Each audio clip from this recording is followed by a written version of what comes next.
On this week's episode, we talk about Monster Summer. And all the pop culture news of the week.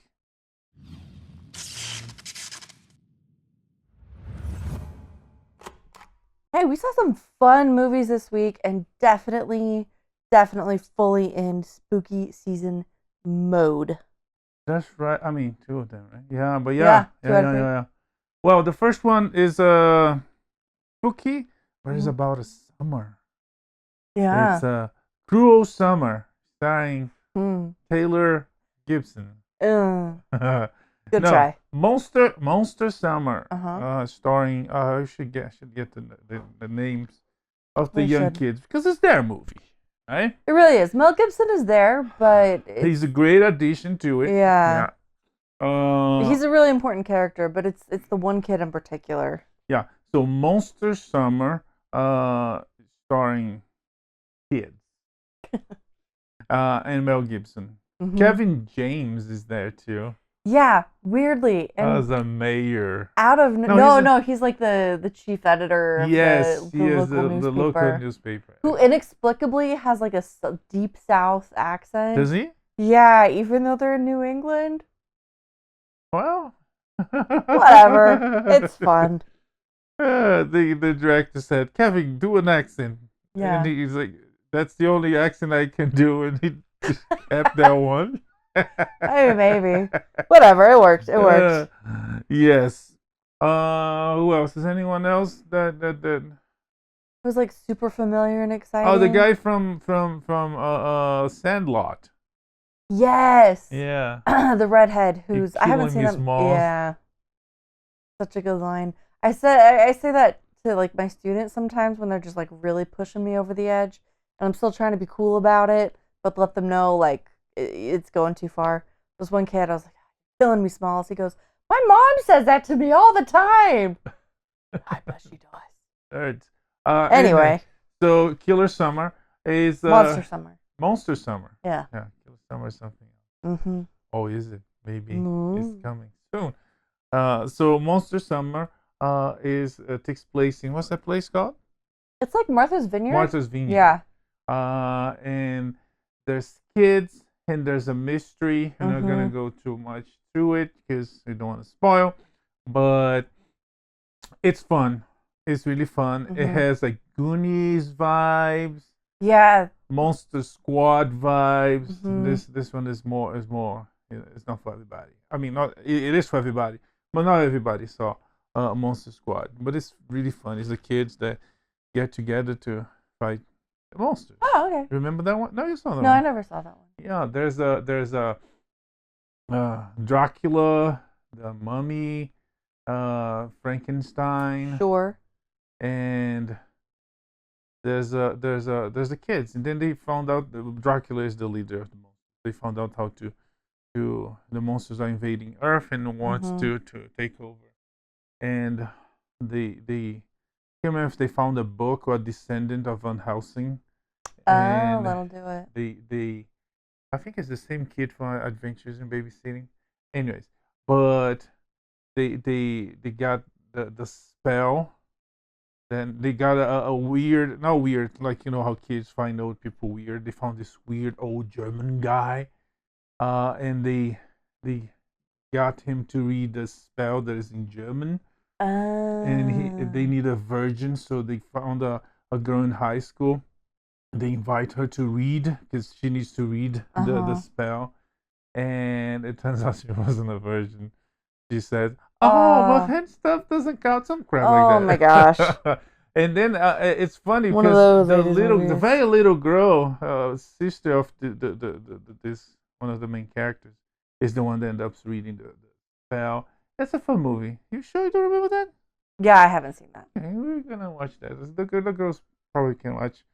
It's more funny than scary. Anyways. Yeah, the stuff with hand stuff definitely sounds like you should watch it. No, I'm not. That came to my mind. I don't think she said that. I think she said something. But yeah, I would say it's definitely PG-13. If not PG, it's old. But yeah, the Goonies, some of Stranger Things, Monster Squad, E.T. It's very much, and in fact, there are several like little nods, tributes, Easter eggs to some of those films throughout it, and so it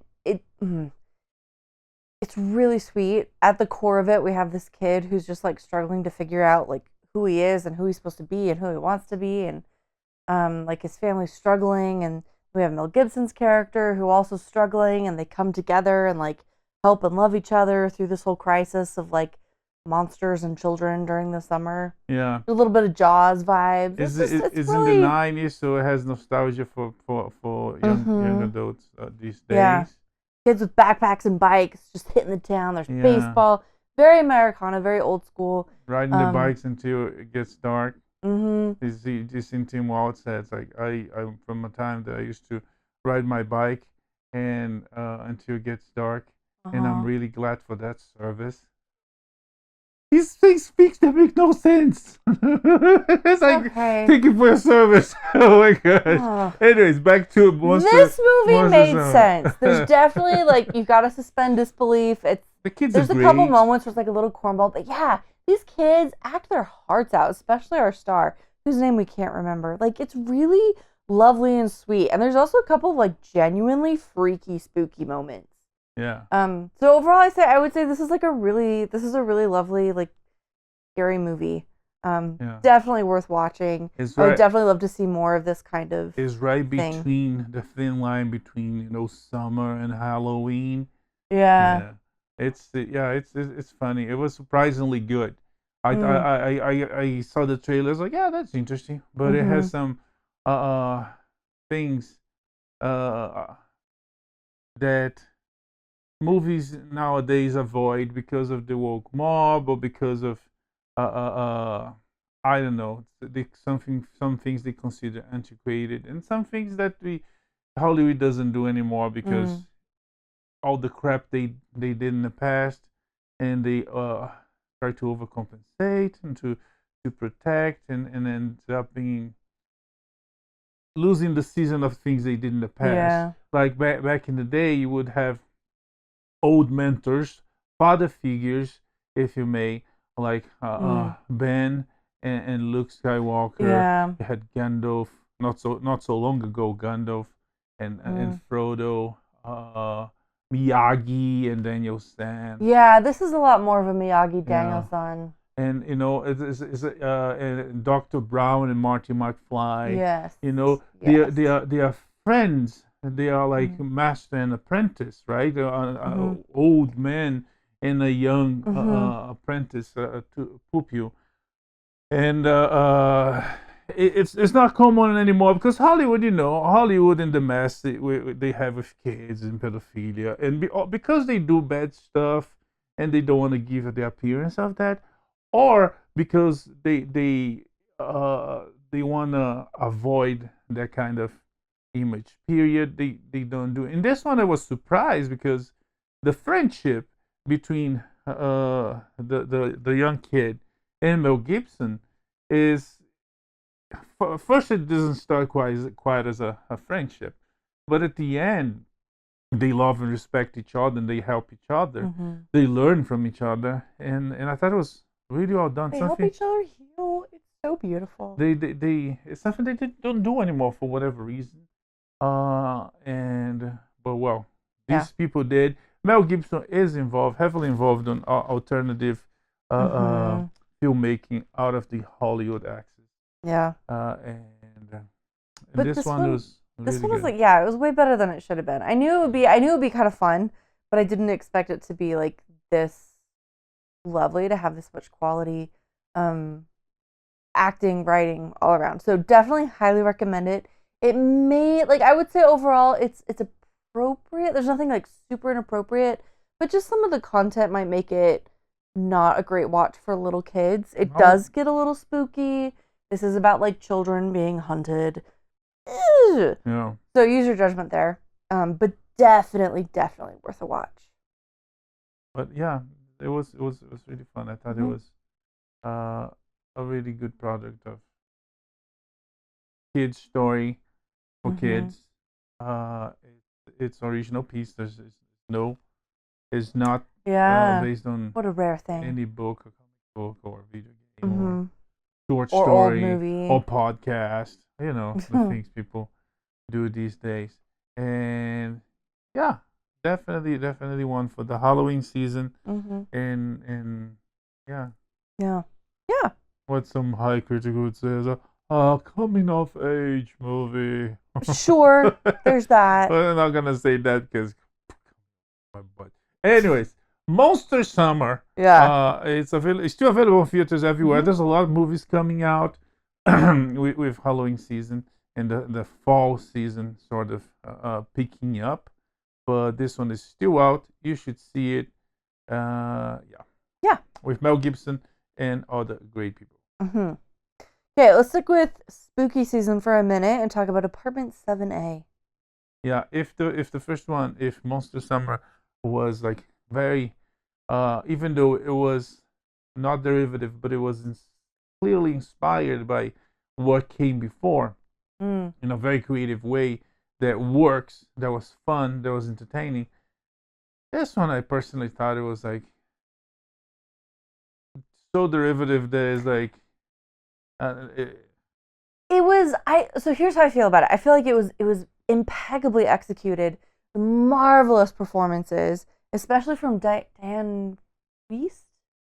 yes. Dianne Wiest, yeah, and Garner? yeah, both of them like phenomenal. Everybody turned in phenomenal performances.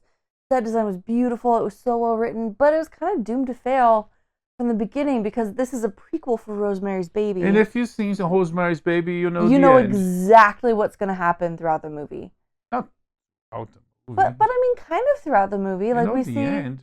We know the ending, but like we also see like she gets drugged and there's a dream sequence. We know what that means because it's so similar to what happens in Rosemary's. Yeah, like so many steps are like, okay, we know what they're doing. We know who this guy is. Yeah, so we know the steps. We know what the necklace is. We know what she's gonna find. Like, so it was really well done. I think my mom watched it with us, and she hasn't seen Rosemary's Baby. So I think for her it was a lot more spooky. She didn't know what was happening. So if you haven't seen Rosemary's Baby, you're probably gonna get a kick out of it. I mean, if you haven't seen Rosemary's Baby, yeah, what's wrong with you? You should see Rosemary's Baby. And then when you see this one, you're gonna be disappointed, like we are. Yeah. But I think Julia Garner does good. She's a good actress, I guess. She's not Anna Dwalvey on that spot. Yeah. You're not my father. So I think she's demonstrated. We've seen her turn in convincing performances in two like completely different roles and characters. I'd say yeah, she's a good actress. Yeah. But it was doomed to fail because we know what the plot is. There's the guy. What's his? There weren't really any surprises. No, I can't remember his name. He was on Across the Universe. Yeah, he's that guy. Which one? I mean, the director, the bearded guy. Yeah. Yeah. So it's about this actress in New York looking for fame, and she has her own personal tragedy, and she finds comfort and help in the charity of others. Is that I say? Yeah, something like that. Lunch. Oh, I have my. You've never seen the street train named Desire, right? Streetcar Named Desire, no. One that I have to put on the list. Okay. Anyways, so your life is so difficult. It was kind of. It's like the end. It doesn't matter what happens in the middle, unless it's really well done. And the problem with this one is not well done. It's done the same. Yep. Not saying that the original was bad, but I mean it's just repeating. And yeah. So yeah, it follows very much a lot of the same, a very similar sequence to what we see in Rosemary's Baby. And although this is very different, this is like a single woman versus like Rosemary, who's like wedded bliss and all that stuff. But yeah, there were no surprises. There was no mystery. There's not a whole lot of tension, and that's we just knew everything. So again, impeccably executed, phenomenal acting. They did a great job of making it very clear. Is a bit too much. Okay, I thought it was great.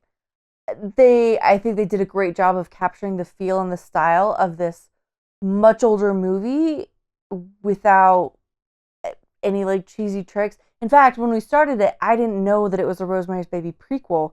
And then there were a couple shots where I was like, oh, I know what this is. So I would say overall really well executed, but just inherently doomed to be kind of meh because it's the same movie. Yeah, well, not surprisingly, the movie wasn't released in theaters. This is a streaming movie, so it's like a step up of TV movie, maybe. No, some streaming movies are much better. Yeah, it's definitely a step up from but for TV. But it's it's Apartment 7A. It's available on Paramount Plus. If you've seen Rosemary's Baby several times or once, you can check this one. I think that there's some differences. Poignant differences is that Rosemary, she married and she's so happy and so innocent and Guy takes care of her. And this one is she's single and independent, and she seems to be a little bit smarter. I don't know. Maybe it's because Rosemary, her journey to the whole thing, it feels like forever. It feels like a long time. This one, things go much quicker. I don't know if it's the length of the movie. I would have to check. But Rosemary, you kind of suffer with her throughout the whole process, and it's lengthy. Even though it's not, it feels like. This one, it does. I mean, I don't know. Maybe because you know the ending. It could be, but also in Rosemary Baby, like, there's a ton of gaslighting in that film. Like, a lot of the plot relies on this just, like, relentless gaslighting from her husband, her doctor, her neighbors, all these people she's supposed to trust. When this one, it's fine. This one has the same. It's because it's not as but done like as she well. knows right away. Like Rosemary, like she had her husband, so like they were trying to have a baby, so it wasn't like totally out of nowhere. This one she knew right away, like this isn't totally right. Something's wrong. No, she knows she's pregnant with the guy. Yeah, I know, but like the way it happened, it never ever felt right. It never was like she was stuff was off right away, and whether it's just she had more like better friends or. Yeah, like you said, maybe she's a little smarter, not as naive, more able to stand up for herself. Yeah. Anyway. Well, and of course, the endings are very different because if you watch Rosemary's Baby, you know what happens. This one, let me just say that something different happens. Even though it's not different because the same happens in the movie. You see what happens to Terry, to Genofrio. But anyways, enough of this movie. Okay. Way too much. Apartment 7A is available on Paramount Plus. Okay. And last but not least, another streaming movie, Wolf. Wolves with Brad Pitt and George Clooney. So old Wolves. Yes. Straight to streaming because it seems like George Clooney doesn't bring people to the movies anymore. But surely Brad Pitt. Brad Pitt would, yeah. It wasn't just. But I mean, movie. would like one cancel the other? And because these last movies they all been, I mean, and some. That's true. And some between like and so. Yeah, and I don't know if I'd put it totally on Clooney. I don't know if there's anything about this film that was so compelling. No, I'm not talking about this one yet. In the movie. I'm not talking about this one yet. Okay. Talk about the ones before. Yeah. Talk about this one. I was like, You were hard to please this week. No, this one was fun, but I had the feeling. I don't know if you have this feeling when you watch something. With this one, I had the feeling that they were like the trailer looks like a comedy, a very funny comedy like Brad Pitt is doing lately, and he's doing very well. He's a very funny man. He had that cameo on the Lost City with Sandra Bullock and Channing Tatum. That's right.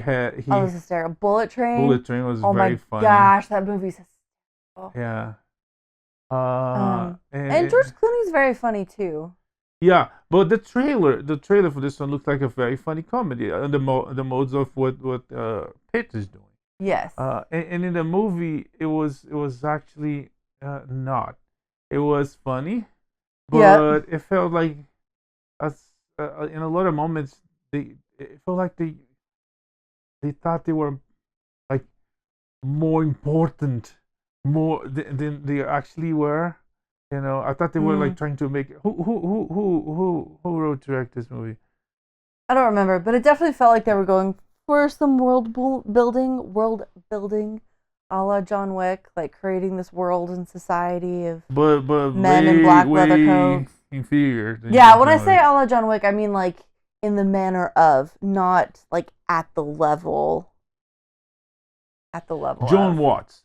So Ah. John Watts, there is controversial because people love or hate what he did with Spider-Man, the latest trilogy. Uh-huh. And in this one, he jumps out of that and does a more serious comedy, more. I don't know. It definitely felt like they thought they were like, you know, their egos were bigger than I the. think so. I mean, it was not bad. It felt like the movie create expectations that they are not met. Sure, and I did feel like I'd seen this movie before. Like it was, again, fun, enjoyable, funny, some cool action sequences, but nothing about it felt terribly like original or driven. Anyway, I feel like it is worth a watch if you're into that sort of thing, but like it's not gonna blow your mind or anything. And it ends like, I'm not gonna say, No. but yeah, there's some stuff like from. It's kind of like, yeah. Anyways, there's like stuff from Pulp Fiction. There's stuff from Butch Cassidy and Sundance Kid, and there's like all that putting that together, and sometimes feels disconnected. It felt like, you know, it's okay. So what?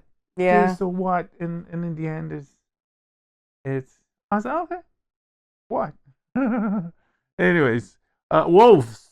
Yeah, with that dazzling review, I sure you're gonna Yeah. rush over to. I mean, yeah, if you Was if it you Apple? Apple TV, Oh, yeah, yeah. it was Apple could release it in theaters. They choose not to Yeah, it was a good call. because I mean, I guess they saw the movie, so Yeah, it's not go to the yeah, theater good. It's hang out at yeah. home Also, Clooney, good. uh, uh, not delivering the box office lately in the political controversy. Anyways, Wolves available on Apple TV Plus if you dare. Okay. All right. So last week we talked about Joker 2, Folie à Deux. Todd Phillips says he's done with DC after that. He said, I feel like my time in the DC universe was these two films. I mean, I was surprised since I assumed, and a lot of people assume, and I think even Todd Phillips himself assumed that the movie would be one shot, one and done. But it made so much money that the studios like started laughing like the Joker and they demanded another one. Yeah. The movie is doing poorly in the box office, only 47 million. Oh wow, and it's making her snore. I'm sorry, it's been a long day. And poor reviews, like everybody is hating it. I didn't think it was that bad. I actually kind of enjoyed it. People are hating but... so like almost every aspect of it. Okay. Like even like the songs, too many songs, poorly delivered songs, and I'm not sure what they expected. But one thing that a couple of things we learned about the movie after the movie came out was that contrary to the industry standard, they did not do a focus group where they showed the movie to a group of people and asked them about their opinion. And that was on purpose. They didn't do that because they didn't want to spoil the end of the movie. And if you were on the field who dare to, you know the ending. So they didn't want to spoil that.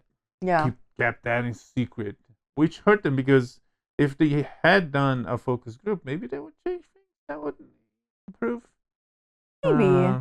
But the movie. I have mixed feelings about those focus groups, though, because sometimes, like, Sometimes get they that the movies are they there. save lives. You know, the Sure, but revenge of sometimes, the Jedi.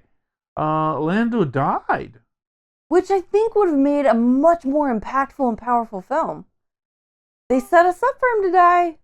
Even as a kid, I knew, like, oh man, something bad's gonna happen, and then nothing bad happened. And the Falcon will die with off. him. I know, because Han's like, not a scratch. And he goes, not a scratch. Don't worry, and he gets in, and yeah, and then Leia's like, you're right.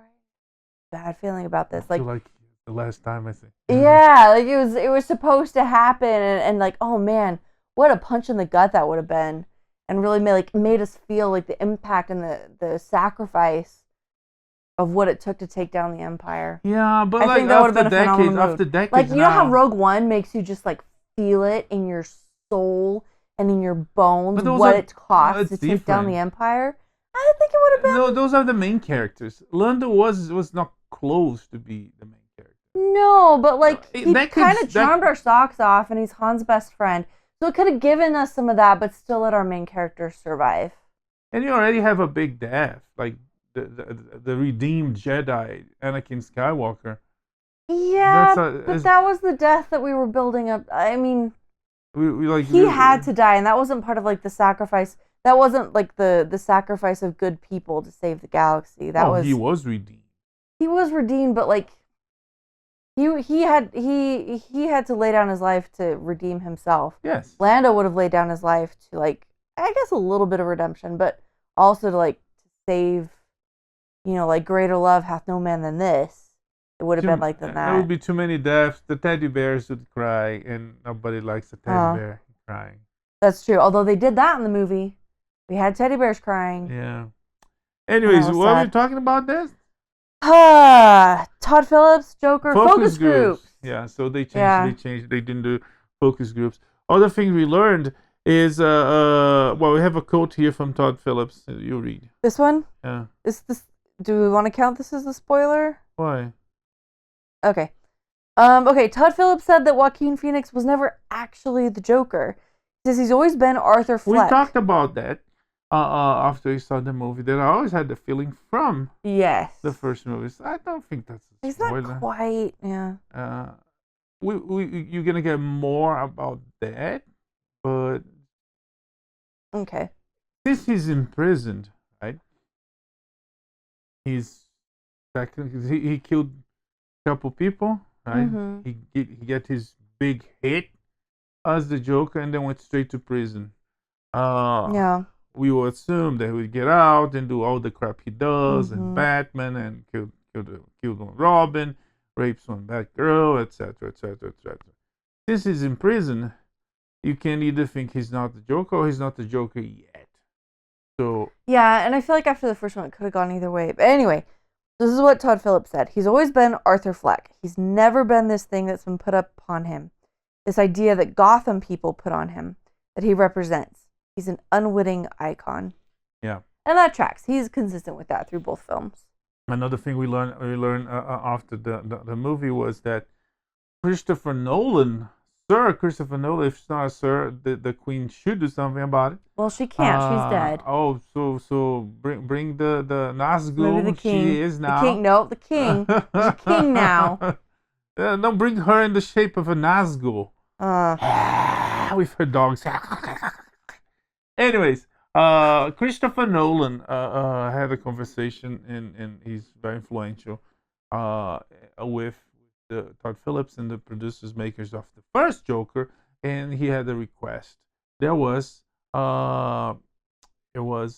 fulfilled by the makers of the movie, and he asked that they should not, if they could not make their Joker get scars like Heath Ledger, like his Joker. Oh. Which they figured it out. Followed the master, and they didn't do that in the first movie.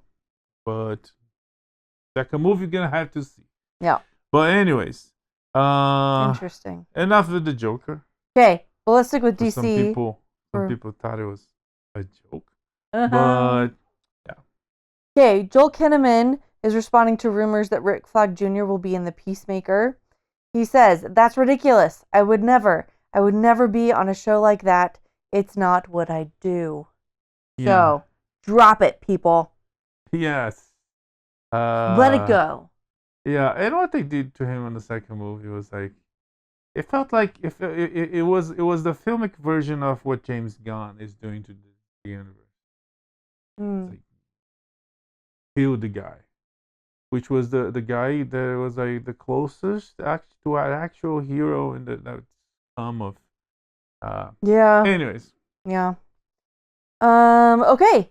And Superman, the Christopher Reeve story. We talked about it on this podcast. It was phenomenal. We laughed. We cried. We were better people walking out of the theater. I'm only kidding a tiny bit. It's releasing nationwide this Friday. So if you missed the special releases, fear not. Yes. Yeah. It's available. It's gonna be available everywhere. Yeah. Okay. Then we have a few bummers, but then we'll get back to happy stuff. The 90s show is canceled after 2 seasons. Yeah. It's not really a bummer, actually. Yeah. That was the right call. Velma was canceled at Max after 2 seasons. Yeah, it's like everybody wanted to cancel. It was a miracle they actually have one. Yeah, because actually. everybody hated. There was so much hate that probably the hate is like hate watching, right? Probably the hate fulfilled the numbers they need, the minimum numbers they need to renew. And even the people that didn't hate the show learn about the show because of people that hate, and then they watched it too. So it was yeah. I haven't heard anything about it. I haven't even heard like the hating about it. Like I just haven't seen or heard anything about it. It's crap. It's like Mindy Kaling produced it, and she changed the whole thing. Like I remember like the lead up. Yeah, but it was like for fans of Scooby Doo, it was like heretic. So so it was actually surprising that HBO was willing to pay for season 2, and they did. But now it's over. Yep. Yay, ding dong. Okay. Netflix has also canceled Chaos season 1 after just 6 weeks.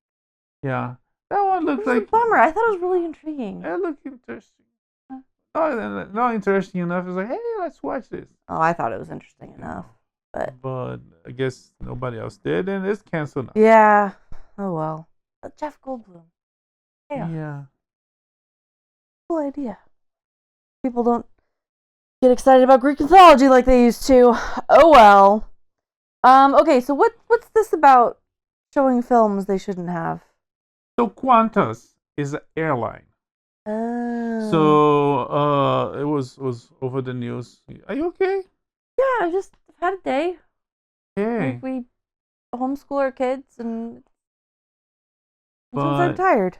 So this airline it showed this sexually explicit movie, Daddio, whatever you call it, with Champagne and Dakota Johnson. That has like explicit scenes, and it showed on every screen on the airplane. And of course, it became news because if some people like it, there was a lot of people that didn't appreciate it. Yeah. So the grandmas and little kids and all the same people who don't really like watching that stuff. And the moms that have little kids that like, hey, Bobby, look at that boobs. Anyways. That's rough. Okay, let's talk about happy things. The Jim Henson Company will not sell the historic Charlie Chaplin studio lot to the Church of Scientology. Yeah, contrary to some rumors, they said they have no agreement with them and it's not for sale. This is not yet. Yeah, this is really good because there is literally a Muppet movie about the Jim Henson, about the Muppets set theater getting sold. Yes. And the Muppets trying to save it. Like, already have the film, and the bad guys are the ones selling and buying the theater. I mean, so, like, not that the Muppets are good guys because they bought the Jim Henson Studios. They're actually the Charlie Chaplin Studios. Yeah. Which is an inherently bad thing, but the whole selling it to Scientology, not a good look. Yeah, so that's not happening. So just calm your farm. If they don't start making money anytime, if not the church, some other mall or street mall or nails or HR Block, someone's gonna buy. Okay, Reacher got an early season 4 renewal from Amazon Prime. We really need to watch that. Yeah. Well, we need to watch the Jack Ryan too. Okay, well let's So get on Amazon that. does it. It's Yeah, not all they do. Rings of Power and Wheel of Time. Is that what they call it? Yeah, Wheel of Time started so strong, and the second season was such a Yeah, bummer. like the first 3 seconds of the credit, it was like whoa, and Yeah. then No, I really enjoyed the first season. I know everyone was saying like this isn't like the books. Like, okay, I get that, but it's still like interesting and compelling, and I want to see it and spend time in this world. But the second season was just such a bummer. Oh well. Okay, The Night Agent got renewed for season 3 and even season. before season 2 comes out, Yeah. it comes next winter. So good for them. And Rebel Ridge. Oh, okay. So this is about the Lantern series coming at HBO. Aaron Pierre, who's starring in Rebel Ridge, is slated to play Jon Stewart. Yeah. My God. British girl. She McDonald. Kelly McDonald.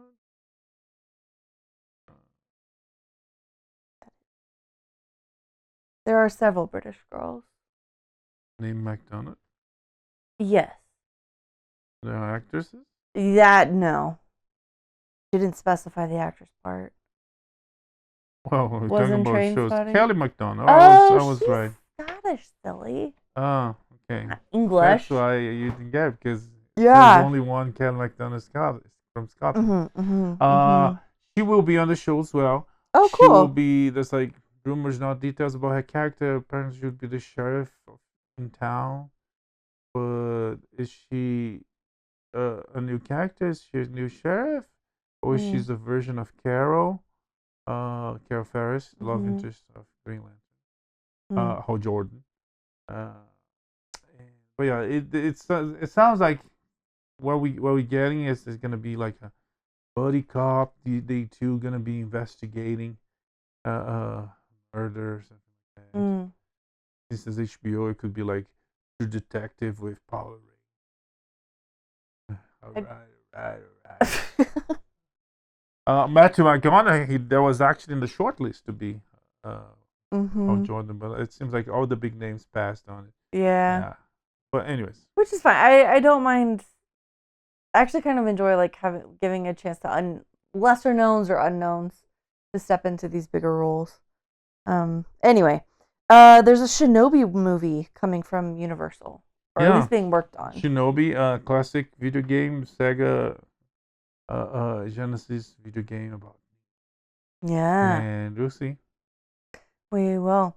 Okay, there's a Voltron movie also in the works, and they've cast not Tom Holland, but his West End understudy, a young man named Daniel Quintois. Not sure. Yeah. As the lead role. Us being his understudy, it looks like him. So it's a cheaper way to hire Tom Holland. To hire someone. Or to get someone that type, but who's not actually Tom Holland. Yeah. That could be cool. Sugar got renewed for a second season. I mean, season 1 was really good. Yeah. Yeah, I don't know where they would go, but the first one was phenomenal. This is like one of the weirdest things I've heard, that Marvel and DC have somehow lost the trademark for superhero. Yes, they had trademarked it, and they had court appointments about it. Yeah. But they never showed up. I didn't even realize that was trademarked. Well, it was not by them. Okay. But it was like kind of dumb. They didn't show up for the court appointment, and that's a weird reason. Oh well. Princess Diaries 3 is moving forward, and they've got a director now, Miss Adele Lim. Yeah, and Hathaway is set to come back. Paramount has Glenn Powell, starring in Running Man, and that's coming November 2025. And the Smurfs got moved to July. I didn't know there was another Smurfs movie. Oh, so there's always a Smurf. I guess so. In the corner in the bushes. Oh. In the meantime, the Deadpool and Wolverine 4K UHD Steelbook is available for pre-order. Yeah, there's some pretty cool art. I bet. Oh my gosh, just that sequence with all the different Wolverines. That was so cool. And like that tribute to all the comic book art, all the great art that's come from those. Anyway, yeah, cool. Okay, this is a bit of a bummer, but we'll fix it. Alec Baldwin's Rust movie is going to premiere 3 years after the accident. Yeah, the movie where he kills a woman and hurts a man. Mm-hmm. So I really feel like that this should not have happened. I honestly don't really want to see it, just because I feel like they need to be told this was the wrong move, guys. But they did it. Anyway, Abbott Elementary is doing a crossover episode. With who, Alex? It's Always Sunny in Philadelphia. It's being teased by Rob McElhenney and I can't remember the lady. But it's been teased on their Instagrams and it was finally confirmed. Mm-hmm. I don't know how that's gonna be. Unhinged. Because the show is broadcast, right? It's a I wanna say is TV 14 is what they go for. Huh? At most. And then Sunny's. Oh, Sunny is TV It goes, MA. Goes from A and beyond. Yeah. I mean, well, okay, one show is literally Abbott Elementary. It's an elementary school. True. So. Yeah. How are they gonna connect? Maybe the teachers are all like tired someday and let's all go to the bar. Maybe the gang decides to be substitute teachers. But there's I know, impossible. But there's it's not impossible. In many areas, there's a desperate shortage of substitute teachers. And so, really, in some areas, all you need is a high school degree. But Charlie can barely read. But he graduated high school. Okay. I'm not saying he's qualified, like, in any realistic way, but I could see this happening, and that's how they all end up at the elementary school. Or even just one of them ends up at the elementary school, desperate for some cash, delusions of grandeur, trying to do some good in the community. They did that episode before. Did they?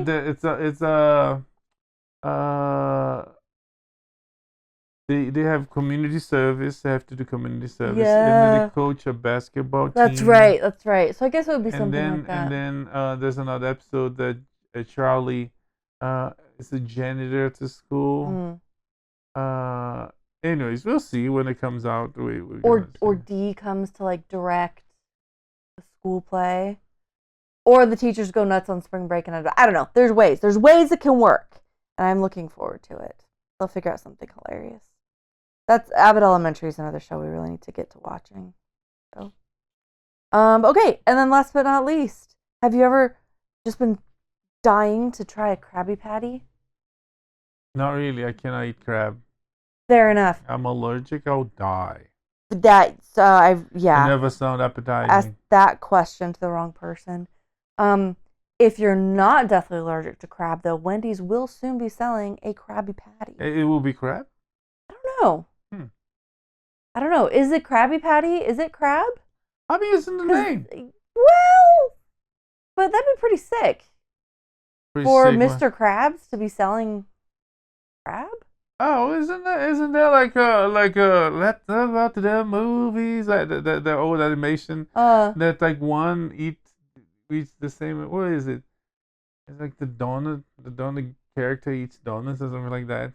Oh, fair enough. It's like I'm just saying, I don't know. Oh, well, I guess we'll have to. That makes more sense than selling beef burgers under the sea, where they find cows. Sure. Did you see the video I sent you about? The authenticity of the Krabby Patty has yet to be determined. Did you see the video I sent you about burgers and cows?